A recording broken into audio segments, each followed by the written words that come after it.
were just here or something. Good morning, ladies and gentlemen. And shout out to the dogs and cats that are inevitably watching in the room as well. Viewers of all ages and breeds. If you have a heartbeat, you're welcome here. That's right. That's right. Welcome to Z and B Live Unfiltered. Brian likes something breathe heavily into his ear. Brian was up early this morning for a Nintendo partner direct. Let's dispel the rumors. I get up at like 8 o'clock or 7:30, like consistently, because I actually use Pokemon Sleep to do that. I measure my sleep and I know when I had a good or bad night's sleep, and I adjust accordingly to live a healthy and balanced lifestyle, like my children's book says. So let's wait. What's at 11? I don't know what Pokemon Sleep is. It's a sleep tracking app that uses Pokemon. So you level up your team, you add different types of Pokemon that have different ingredients to make the Snorlax get fatter over the course of a week. And then by the end of the week, you have rarer Pokemon that show up that have different abilities. And it actually, I'm not even kidding, it is one of my favorite, if not my favorite Pokemon game of all time. It has improved my sleep and my lifestyle as a person. I have not heard of this. No, it's free.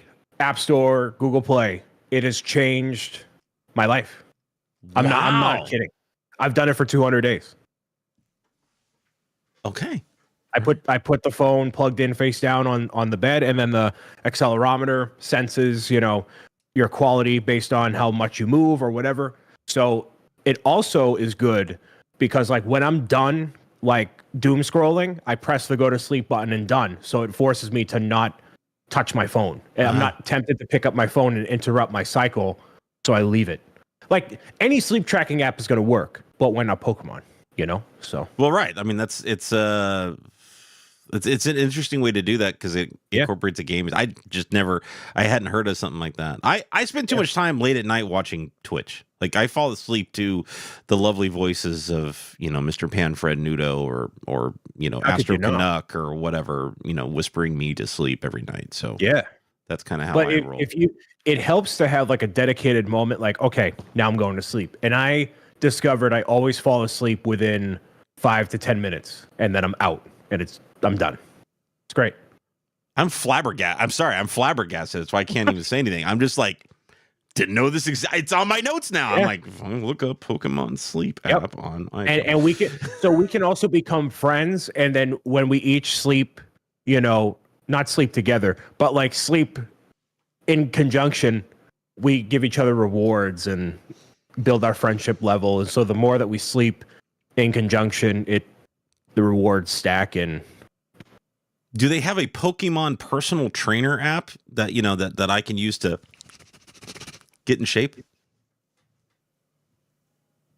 ZMB Live Unfiltered airs Wednesdays at 10 a.m. live on YouTube. We have podcast versions of the show on Spotify and Apple Podcasts Thursdays at 10 a.m. So you can tune in and listen or watch to all the shenanigans we have to offer. It is a jam-packed show today where we have Snow White making her re-debut into Lego Disney, some movie and show news that I'm very excited about, and some Lego teases that haven't come to fruition yet, but we're going to get to all that and more in ZMB Live Unfiltered. Yes, please do not forget, if you are here with us live on YouTube, 10 a.m.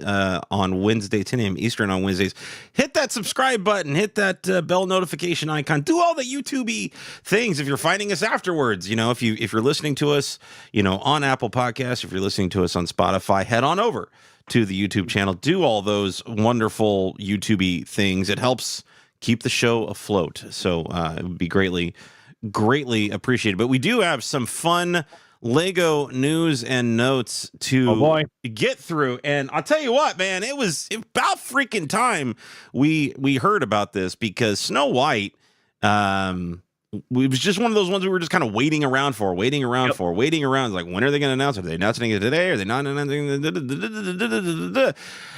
And then they finally announced it.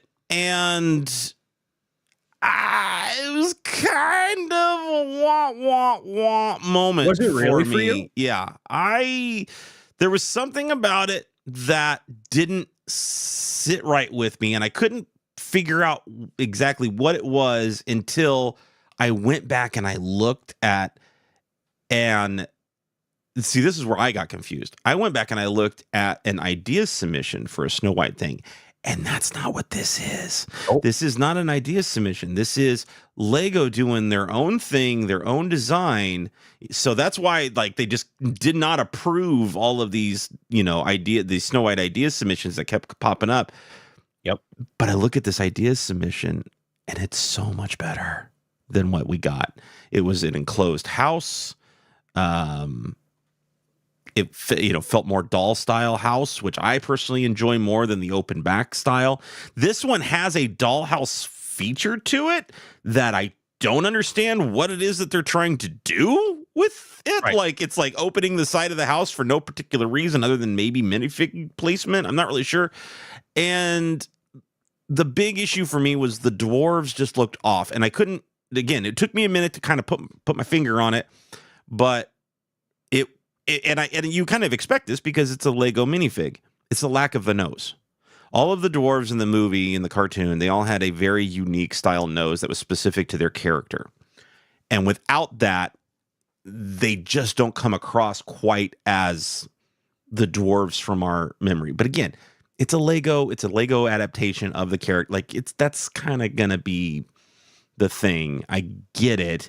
And there's enough facial features on them where you can literally pick them all out. Like, you could sit there and go, okay, that's bashful, that's dopey, that's Doc, that's sleepy. Like, you can see all that, right? Like, they did enough facial characteristics with them to be able to, determine who they are. But a set that originally was going to be as a Disney fanatic myself, going to be an, oh my God, this is a day one purchase for me, I cannot wait. After I kind of really took a chance to look at it, I don't think it's gonna be. It may be one of those ones that I might get down the road as a collectible kind of thing.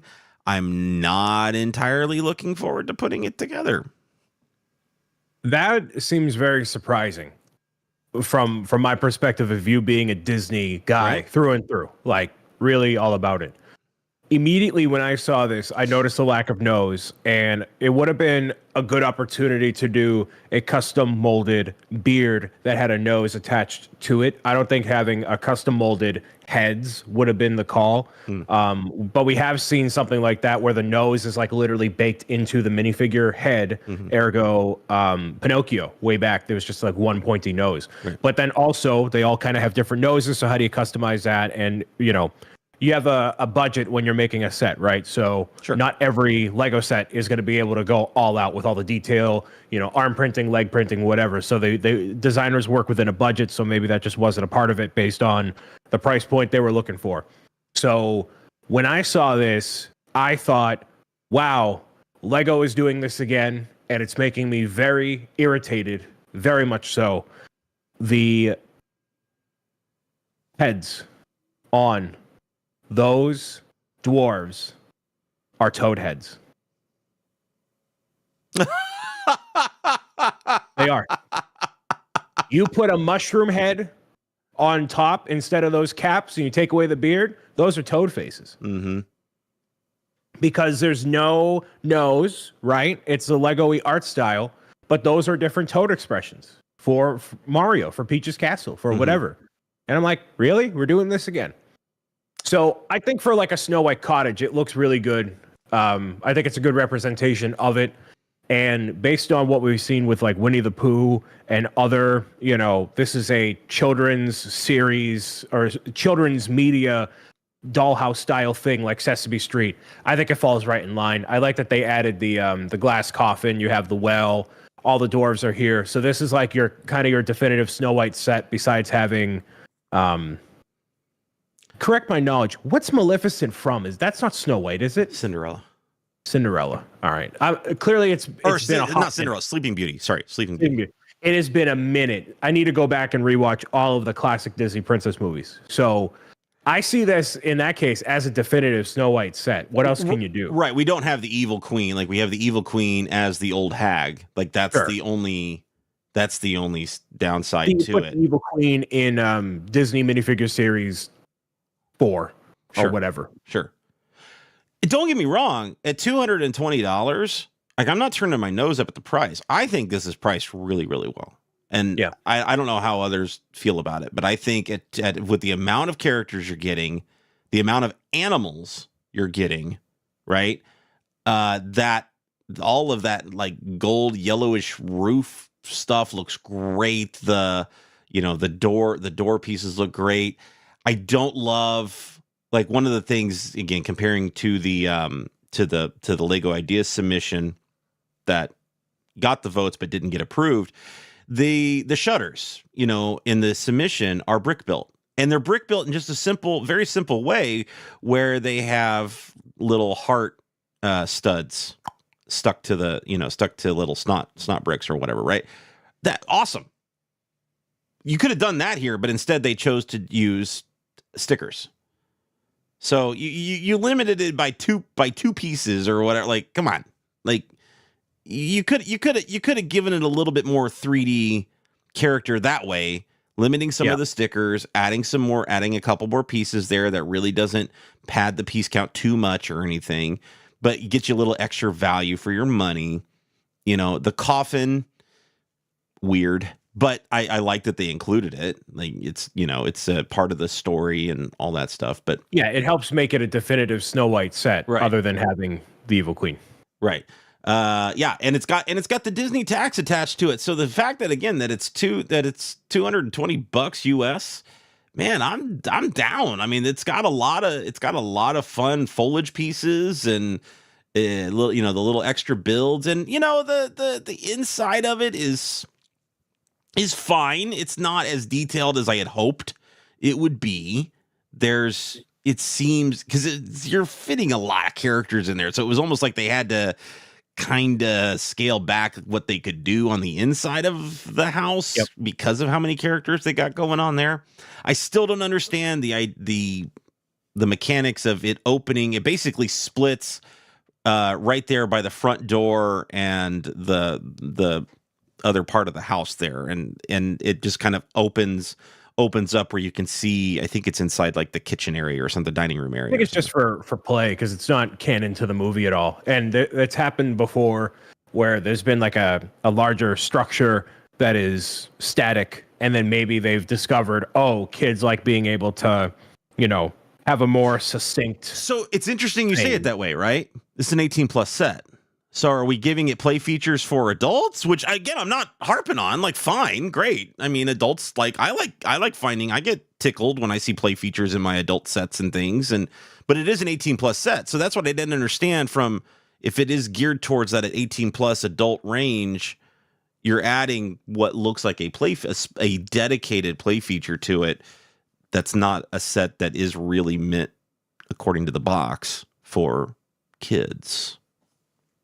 Maybe it's also for the aspiring professional in their 1-bedroom apartment in Soho to have it adjustable on their shelf. Like, I only have like 1.5 square feet, but it's not lengthwise. I'm gonna, I don't know.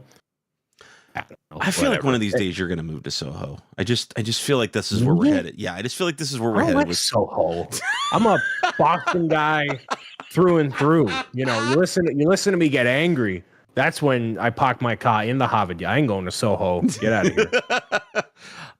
If you had $220 sitting around, is this a day one purchase for you at all? No. Okay. You're shoving it into an already overloaded March 1st release time. And but this is for the Disney people. We already have March 1st Disney sets. Yeah, but this is for like the old Disney people. We already have March 1st Disney sets for old people. What do they have coming out in May? What is hitting the shelves, or I'm sorry, in April, not May, April. What is hitting the shelves in April? Like, this is an April set. Should have been an April set. I'm shocked that this is a March set. They might have nothing coming out in April because they want to build momentum for May the 4th. Oh, come on. That hasn't stopped them from trying to grab an extra buck right before something like that happens, right? Yeah. I don't know. Is it gonna do well? Probably. It's Disney people, This man. is not on any want list or anything of mine. In a reality where I were more of a Disney person and got everything than I would, the Disney set I want more than this by relation is the camera. But even then, I don't have it on my list of like things to get. Mm-hmm. So, yeah, fair enough. Fair enough. I hope this had been a day one need for me, but unfortunately, it's not, and that's a dang shame. You know what I do need though, Brian? I need me some Fantastic Pedro Pascal. Four. I need me some daddy. I need me daddy Pedro, who just is in freaking everything now. He's just in For better or worse. Everybody, listen. They all the news broke last year that he was no longer or has not appeared in the Mando outfit. Like the entire second season or whatever it was of third season, or whatever the last season was. He hadn't appeared he never was in the Mando armor, and then going forward he's not going to be in the Mando armor. Well, how can he be? He's too busy doing everything else, and this is a perfect opportunity for him to pull a James Earl Jones and just voice a character and have that very memorable voice attached to the said character. As a sidebar, real quick, I think you lose something from Mandalorian by not having Pedro Pascal's face be in Mandalorian. Like him just being under the armor, and it goes against like what the entire first season of the show is like. I'm not part of the Creed. I'm not doing this. All right, now I'm going to join the Creed, and we're going to say Mandalorian. Like, okay, whatever. He made it. I mean, I know they made a decision. You know what though? Did they make that story decision because Pedro wasn't going to be? The Disney money wasn't enough. Come on, I know Last of Us is real good, but who knows? The chicken or the egg here? I'm not sure which came first. Either Pedro said, "I don't have time to actually go be on set anymore, so can you write my face out of the story?" Or, "Hey, Pedro, we're gonna write your face out of the story. Go have fun. Go do other projects." And we've been waiting for a casting announcement for the Fantastic Four, the MCU's version of the Fantastic Four, outside of what we got with John Krasinski in Multiverse of Madness, which was a fan casting scenario. Give the fans a taste what they wanted kind of thing. Great. And that was absolutely, I mean, I stood up and cheered. I was very excited to see, Krasinski actually in that role. That was very, very cool. But now with this, they Marvel and Disney just casually. It was so crazy. Like the fact that they've been kind of holding back on this, and then they just casually announced this by tweeting it out and showing this picture of the Marvel's first family just sitting around a living room in the 1960s for Valentine's Day. Like we get off the air last week, Brian. We're off the air last week, and then this drops. I couldn't believe I didn't even have a chance to hit my breaking news button, Brian. It bummed me out. If you are not going to do a trailer, this is the ultimate way to showcase everything that you need to know about what this is without actually showing what the thing is. Because you see, it's the entire the full cast besides Doctor Doom, Galactus, or Silver Surfer, which is a whole other thing. Mm-hmm. But you have the four main characters of the Fantastic Four. You understand it is a choice to be in the 1960s as opposed to a modern day interpretation, which, given how Marvel has been, in a kind of creative slump or not resonating with people, a different direction like this, very much so appreciated. And I believe they've been able to pinpoint the year based on the cover of Time magazine that the thing is looking at. I think it's like 1963 or 64. Yeah, you can date it because of that. So you can look at that. And you can also tell, like, okay, how could this apply to the larger MCU? They clearly get stuck into like a wormhole sort of situation, which justifies them not being around for Infinity War, Endgame, whatever, as opposed to people like the Eternals, where you look at them, you're like, where were all you people when the world was falling apart? We couldn't interfere with destiny. Okay, okay, sure, where these people were stuck with Galactus or whoever. You can actually see a little bit of that. So this is Marvel's way of reigniting the fire in a meaningful way and exemplifying everything it's going to be when it launches May 2025. So great teaser. I love it. I'm all about it. They nailed it with this. Once again, Marvel and their marketing and the way that they're able to tease something like this. And there are people that are just staring at this poster, this image, and just trying to pick things apart and figure out, details from it. Obviously, they figured out, like, people have already discovered exactly what Time magazine the thing is looking at and determined what you had already gotten the 60s vibe from the overall color palette and the pastels used and everything. But they were able to determine, okay, this is 1963. This is what they're saying. This is where they're going to be. And that helps, as we pointed out, like, that helps kind of piecing it together. Okay, they were obviously in the past. They were scientists and whatnot in the past that then went on an expedition and got stuck somewhere, and they could be, the negative zone is what they could be calling something where they're stuck. Maybe they were doing experiments on the Tesseract and they got sucked inside the Tesseract, and then when that was destroyed, it released them into whatever time that they're currently in. Who knows? I mean, you could go a number of ways with it, right? Question for you: do you want to see, or rather, which of these three would you want to see most? We'll play this game: Doctor Doom, Silver Surfer, or Galactus. Doctor Doom. I feel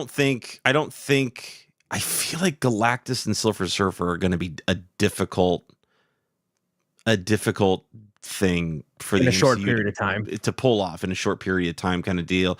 And we know that eventually we got to lead towards a Doctor Doom ultimate baddie, our new Thanos, whatever. Kang is not in anymore, right? So Kang's not in anymore. We need something else. So I feel like they have to be making these decisions, and I don't want to muddy the waters too much with too many villains. And I feel like if you're going to introduce Doctor Doom, get him in there early on as the ultimate bad, instead of, him helping or whatever, and then the Galactus thing, the Silver Surfer thing, all being included into it. I just give it. Fantastic Four is going to be around for a while.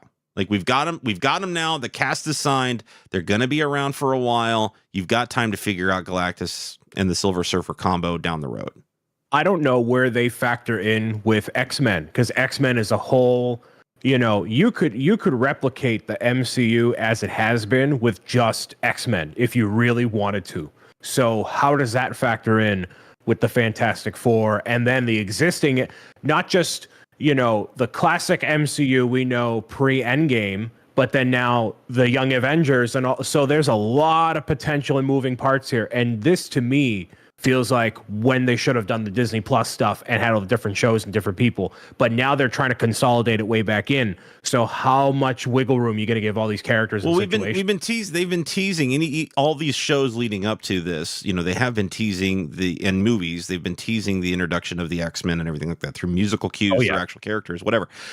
Interesting sidebar: the showrunner for X-Men 97 came out yesterday and specifically said it is not canon. It does not fit into the overall MCU timeline. So those characters, that cartoon, not canon. Don't nothing that happens in there has any effect on anything else in the MCU. All right.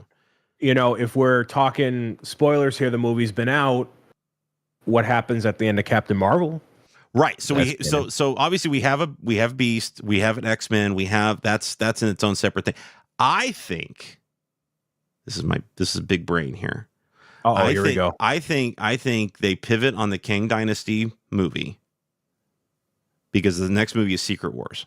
I think they pivot on the Kang Dynasty movie, which was supposed to come before that, and we're going to get an Avengers versus X-Men film that then leads into it.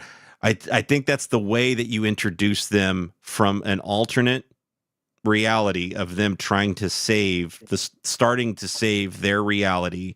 You're going to have a Doctor Strange forming his own different Illuminati, because he saw what the other one got dismantled by Wanda. So they got to form a new one. They've got incursions happening. He's going to, instead of everybody coming from the same universe, he's going to pick people from all of these different universes. So they all have something at stake. So instead of just one universe saying we're going to save ourselves, everybody has a stake in the whole thing. And that's where the Fantastic Four come back in and all this. I just feel like it's going to happen that way. Something like that. So correct me if I'm wrong. We have seen obviously multiverse, but I think what's the character's name? We had Captain Marvel, Miss Marvel. Is it Photon? Yes. Photon. So Photon is in this other universe with the X-Men. Yes. So if I had to draw a comparison, it's like we have our Star Wars universe, Luke Skywalker, Darth Vader, whatever. And then we have Universe 2, which is Thrawn, right? So let's say it's going to be MCU we know and love versus whatever universe those X-Men are coming from. That could be how I see X-Men versus Avengers, whatever.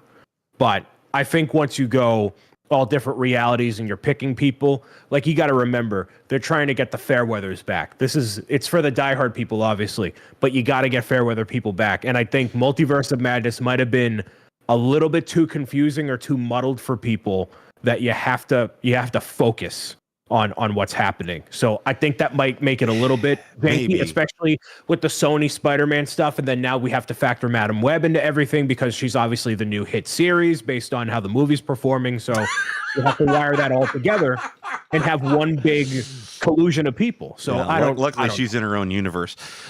You're gonna get. I don't think you can clarify this or clear this up anymore, because you've had Loki that's been kind of making the waters a little murky.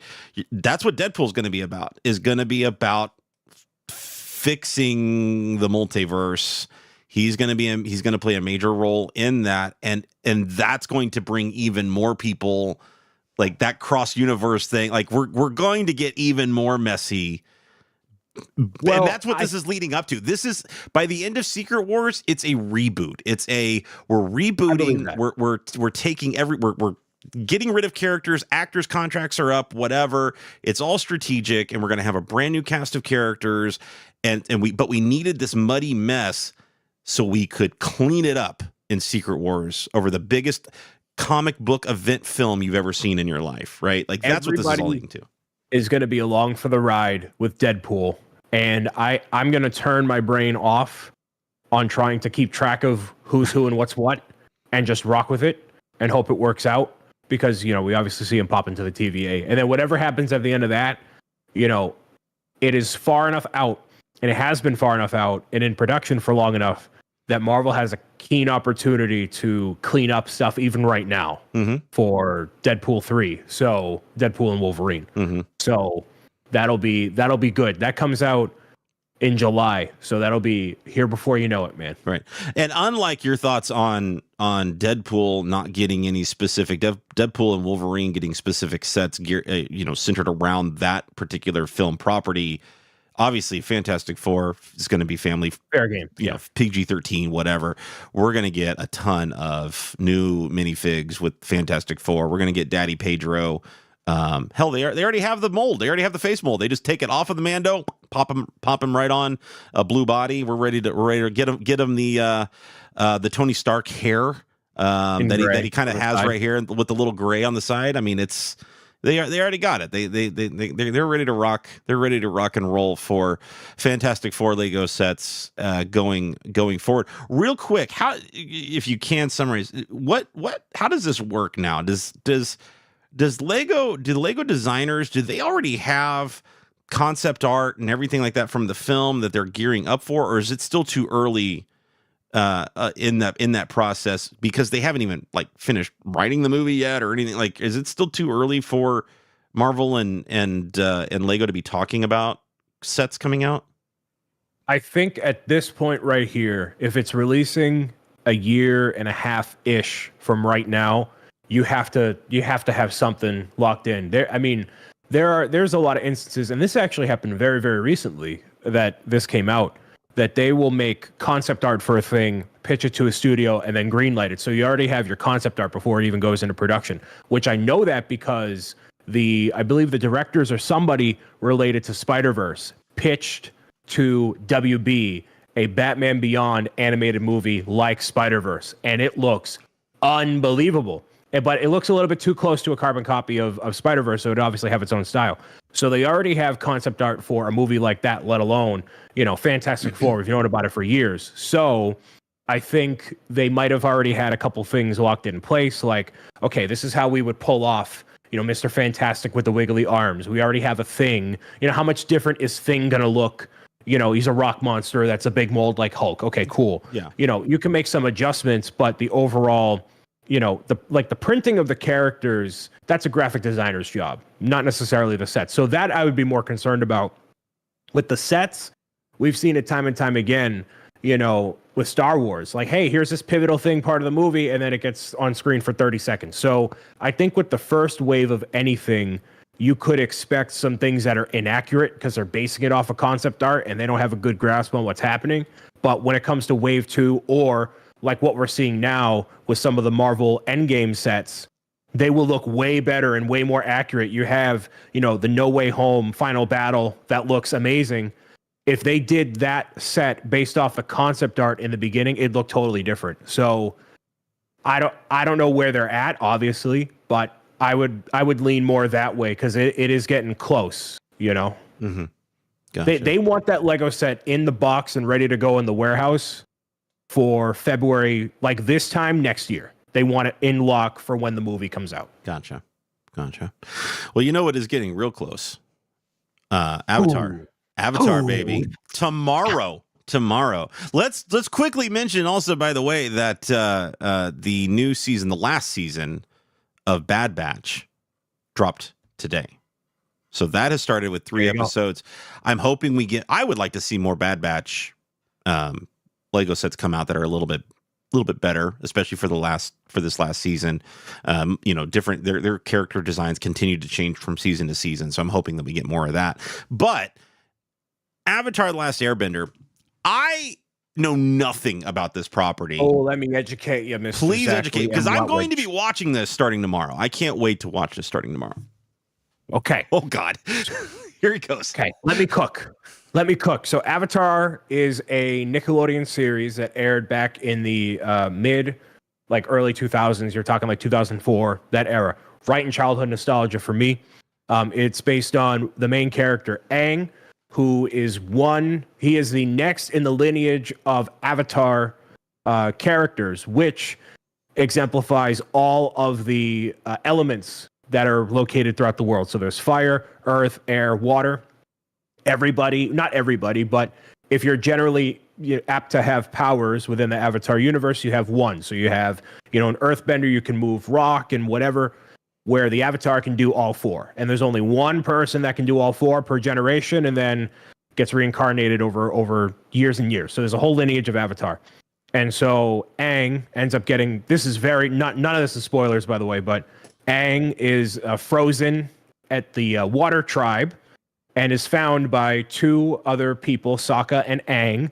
They find him and they're like, who is this kid with this giant flying bison and this monkey and whatever? And they discover that he is the chosen one. So it follows Aang's journey to become the Avatar, master all the elements, meeting people all along the way in the different kingdoms. And you learn a lot about the characters and how they develop and grow over time. And it's very cool because it follows a story of fairly, young kids developing into adults. And there's there's a little bit of politicking, but not the boring politicking of like the Trade Federation negotiations of episode 1. It's like, interesting politicking of how the Fire Nation they all went from being peaceful. Wait. The taxation of trade routes is not spicy enough for you? Throw my head through a wall. So the Fire Nation they all go from like cooperating to how did the Fire Nation become evil? And then, the kid from the Fire Nation, Prince Zuko, has massive daddy issues. And it all intertwines very eloquently in an animated show for kids that aired on Nickelodeon. So they did 3 seasons of that, and it went pretty well. They were going to do a 4th, didn't happen. M. Night Shyamalan did a movie way back when, and it is one of the worst things that represents Avatar that you could ever see in your life. It is awful. It is poorly done. What made it so bad? What, like, because I didn't see it. What made it so bad? It was an inaccuracy of how the moves are portrayed. So, like, for example, if you're a firebender, right? You manipulate fire and shoot it out your hands and whatever. You can just do that based off of the air that's in the, like the air that's around, right? You just summon fire and like make it happen.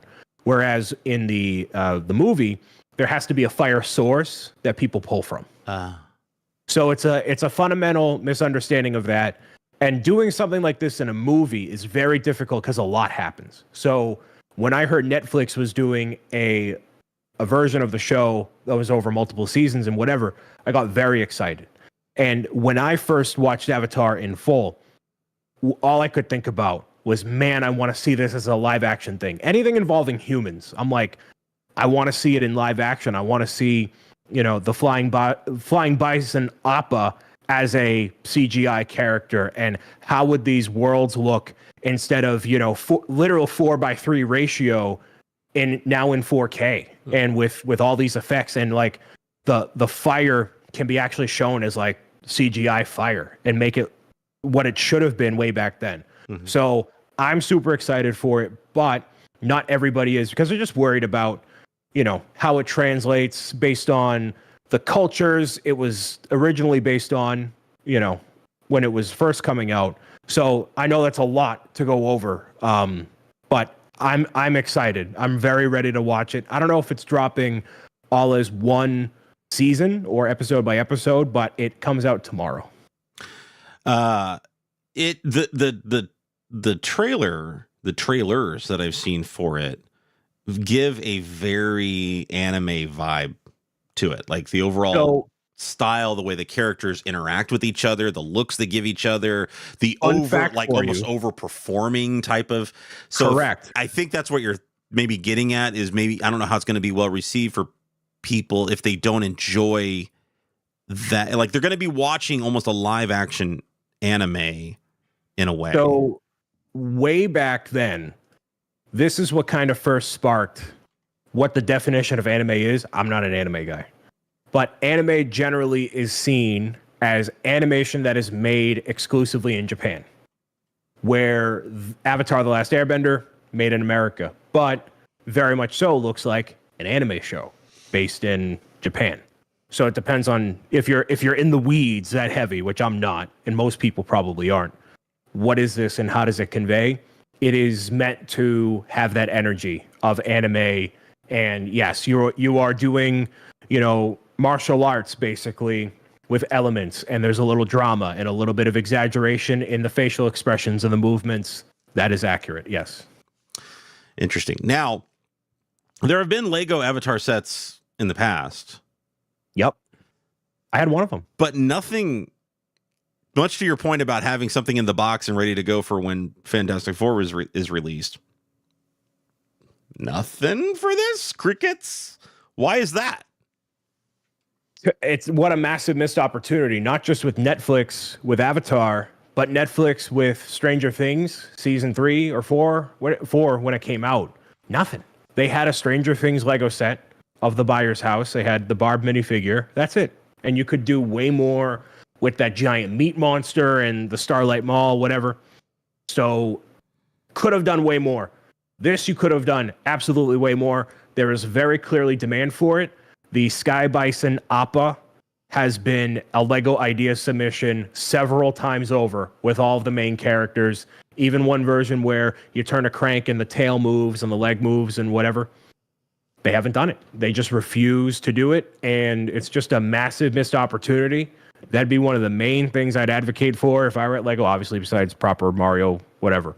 It'd be something like that, because you don't need to do a full lineup of sets.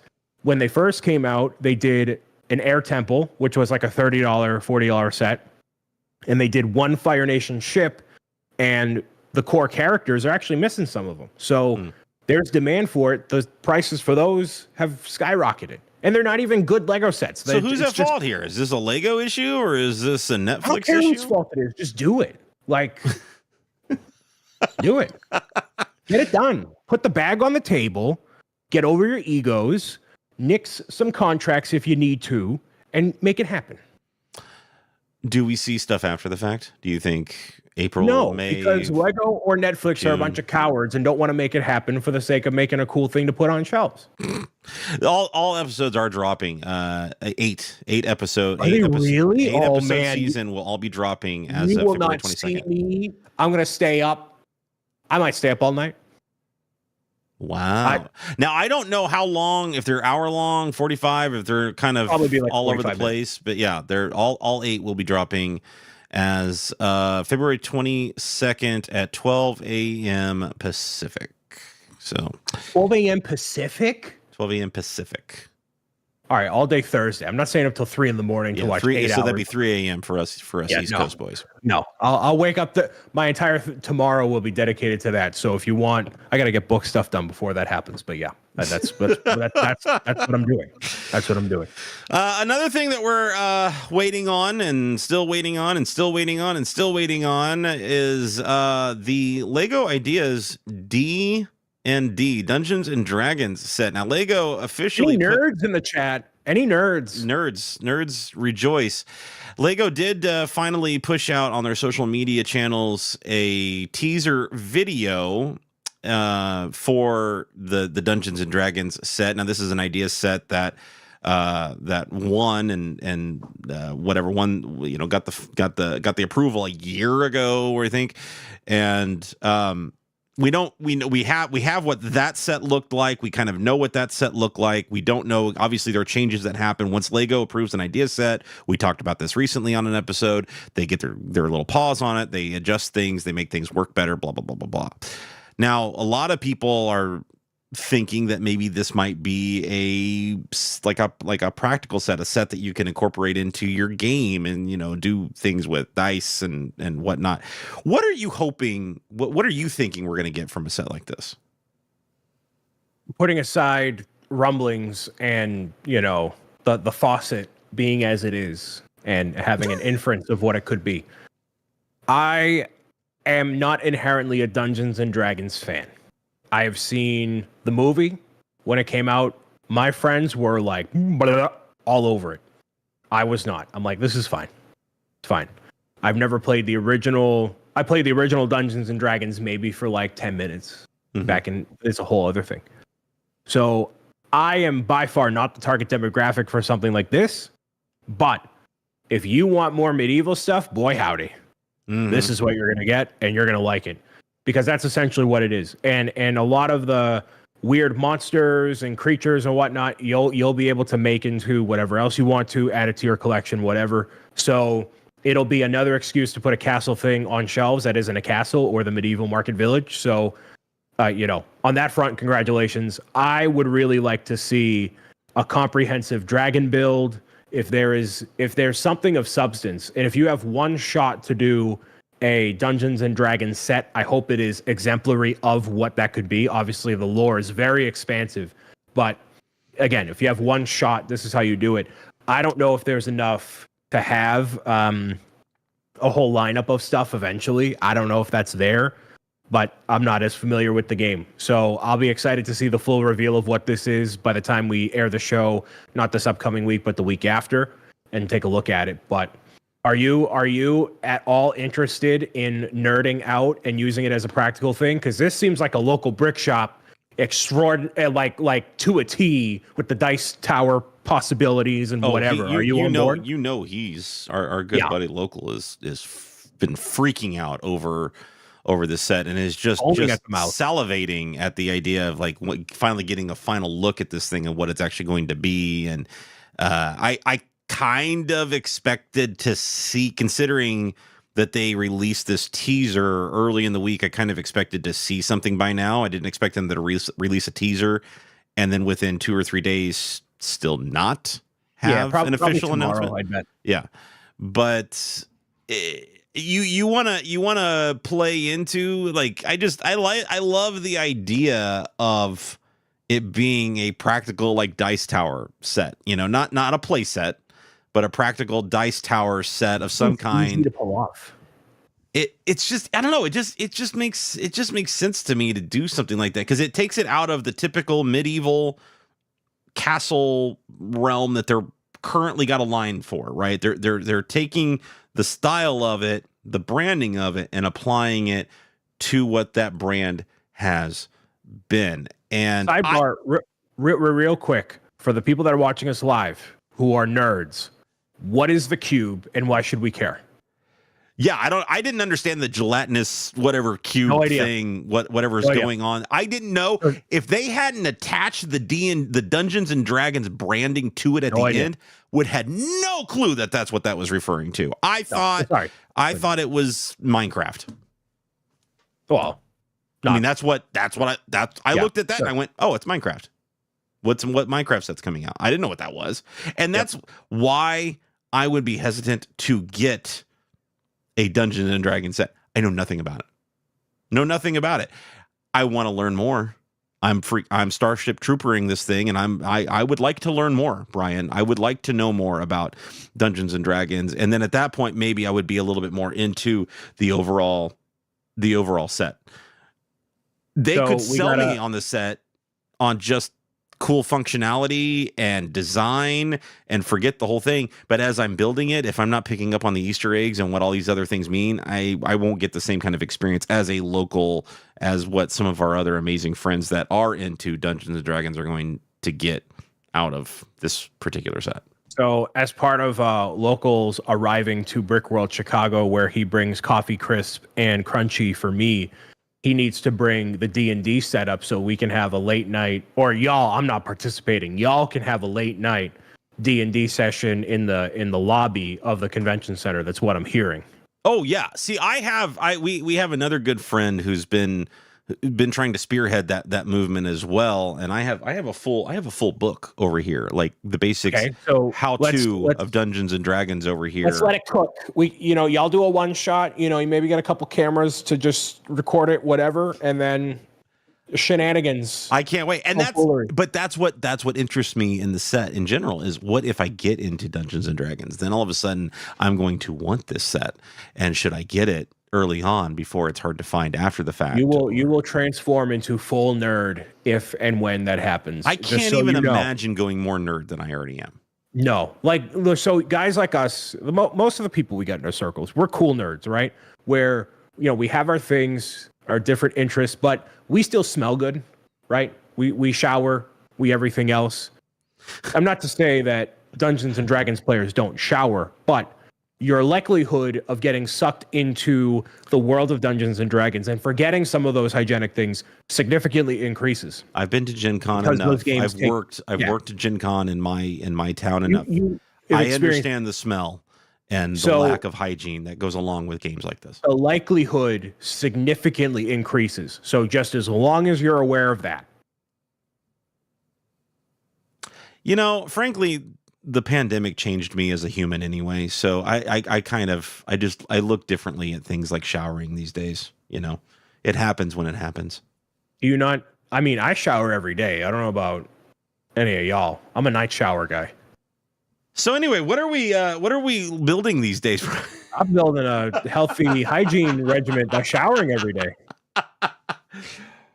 Well, whoops. Well, there goes the show. There goes the show. The show's done. The timer. Nice. The timer's done. Everything is done now. We dirtied ourselves. We dirtied ourselves into it. I know we had 10 minutes left.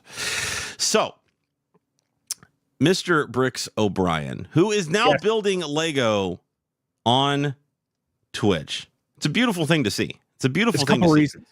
Couple reasons for that. Okay, explain why. Explain why the change. Well, firstly, straight up looking at data.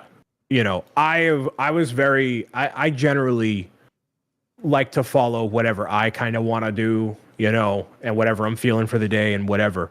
But when I look at when I'm playing a Super Smash Bros. Or a Minecraft or a game that doesn't fully involve people either in the discussion of what I'm doing or in the activity that I'm doing, there's significantly less people that are inclined to join in the conversation, let alone watch it on the sidelines. So what Lego does and what just chatting or marbles or whatever does, it allows me to like be as interactive as possible with people, which is kind of why you go to Twitch specifically in the first place, you know? So luckily, I am not one of those people that, you know, if you're not playing Minecraft, then we don't care. I'm one of those people that likes to have a conversation with people that are in the live stream chat and they want to show up for that. And Lego is one of the best ways to have that while also doing something that, as a second part, is a distressor for me. Where when I'm playing a Minecraft, especially in a live setting, oh, I can't connect to the thing. Oh, where are you guys? Brian, can you do this for me? The moderators, and then it's basically a kindergarten. It's a kindergarten class, and that's not because of it's not because of like my audience, fan base, community. It's just because of the nature of what it is, like connecting to the thing, and it's just a lot of stuff going on. So when I'm working on the next book here, you know, that's stressful. Other stuff in life is stressful. I want to be able to crack open a Lego set, build it for the sake of building it here, and then talk to people. And there's not, you know, the likelihood of a tech problem happening unless it's my own, right? I'm not trying to, you know, troubleshoot with people online while, you know, 100 miles away. So that's a lot of why I've switched into doing a lot more Lego live on Twitch while also working on game stuff and the book and whatever. So that's where it's at for a little while. People are showing up. So if you want to see me build more Lego and stuff, show up and show out. And I would greatly appreciate it. And that's that. What sets are you currently working on? Do you got anything lined up for the March 1st releases or anything like that? Oh, that, yeah. So I actually just finished the Angry Ghost from Bricker Builds, which is behind me right off camera here. So I did that. That was very cool. They sent that out. Shout out to them. And then next up, I have the Jazz Club, which I've had on my backlog for quite some time. Wow. Okay. After that, I do want to pick up some March 1st stuff, mostly Animal Crossing. So I'll be getting some of the Animal Crossing stuff and then building that the following Saturday. So it comes out March 1st. The 2nd is Saturday. So I'll do that. And I want to get the museum eventually. That's another one on my list. But other than that, not much of anything else that I know of. Animal Crossing for you is a good pairing. I like seeing that. Like I would enjoy going to a Bricks O'Brien live stream on Twitch and watching you build an Animal Crossing series of sets. Yep. You know, and talking about, you know, the Easter eggs associated with the sets and so on. Like it's a really good pairing. And again, I love that you're actually, you know, living up to your namesake and building freaking Lego on Twitch. I've gone down the path of Technic lately, and I'm working on the Ferrari Daytona as my very first Technic set. Look at this freaking thing. This thing is, boy, I'm having fun with Technic. I'm white knuckling every single piece I put on this set. I cannot relax. It is not a relaxing build. And I don't know if that will eventually change the more people build Technic, but for me, I can't stop like just freaking out over where I'm putting each individual piece. Am I doing this right? You're doing it live too, which makes it much more difficult. I know from the Bricker Builds model, trying to just get all the details right like that. It's rough because we do get distracted. We are looking at chat. It is an engagement process with our audience and talking to them and whatnot. As my first Technic set, I've already been told multiple times, "What are you doing, you moron? Why this set, the most complex Technic set that Lego has ever done at this point? Why are you doing this live on the internet as your first Technic set?" And I like punishment, apparently. But I am having fun, and I thought I was going to be one and done, but I'm now going to, after this, I'm going to be getting the Ford GT, which is my other favorite car of all time. and I'm very excited about that set and putting that set together as well. So I will not be a one and done Technic person. I will continue to move down the path of Technic builds and see where I go. But it's definitely a process. But if you'd like to see more, Technic builds or Lego builds, obviously check out Mr. Bricks O'Brien. Check out myself over on Twitch. Same names that you can find here on YouTube. All that jazz for more Lego building action. Mr. Bricks O'Brien, what do you got coming up on your live streams over the next 2 weeks? Probably that Lego, like I was talking about there, having some marbles and other stuff come up. I have been chipping away actually at the next book that I have coming out with Mr. Kevin Hinkle, Pro Gamer's Guide to Making Friends. So a lot of that stuff has been taking up my mental energy that would otherwise be dedicated to more games and other stuff. So I'm going to kind of let that cook for a little bit. And then other than that, we'll see where life takes us and what's happening, man. It's going to be a busy March for me as we await news of Nintendo Switch 2 and some games coming out, and I'm traveling. So it'll be a whole big thing. Love it. Like I said, we are going to be MIA next week, but back in the first week of March to bring you all the Lego news and notes from around the globe. Thank you so much for hanging out with us live on YouTube. Don't forget youtube.com/Zach M. Rutledge. Get here early. First 10 minutes of the live broadcast. We like to hang out with our chat and talk with them and welcome them all into the show, and you can be a part of that if you're here live. But if you're listening to us after the fact on Apple Podcast or Spotify, don't forget, head on over to YouTube. Go ahead and hit subscribe, hit those bell notification icons, like buttons, comment, do all the YouTubey things. Mr. Bricks O'Brien, where can all the kids find you all over the internet, sir? Your favorite social media platform: YouTube, Twitch, Facebook, X, Threads, sure. Anywhere that you want to enjoy content, I am most likely there uploading and doing stuff. My intention is to get way more back into it. I'm currently planning stuff out, and if you enjoy watching what I do, more stuff coming very soon. Yes, and the $20 Patreon after show coming soon. Ooh, yes. Yes, no, it's got to be a YouTube membership. We got to bank it in here, okay? The $20 Smack Talk, 10-15 minute, like, who are we going to dunk on this week? Absolutely, yes. There it is. And you can find me all social media platforms, Zach M. Rutledge. I'm easy to find. He's easy to find. I'm Zach. He's Brian. This has been Z&B Live, and we appreciate you all for everything you do and for being here, and we'll see you next time. Bye. Bye-bye.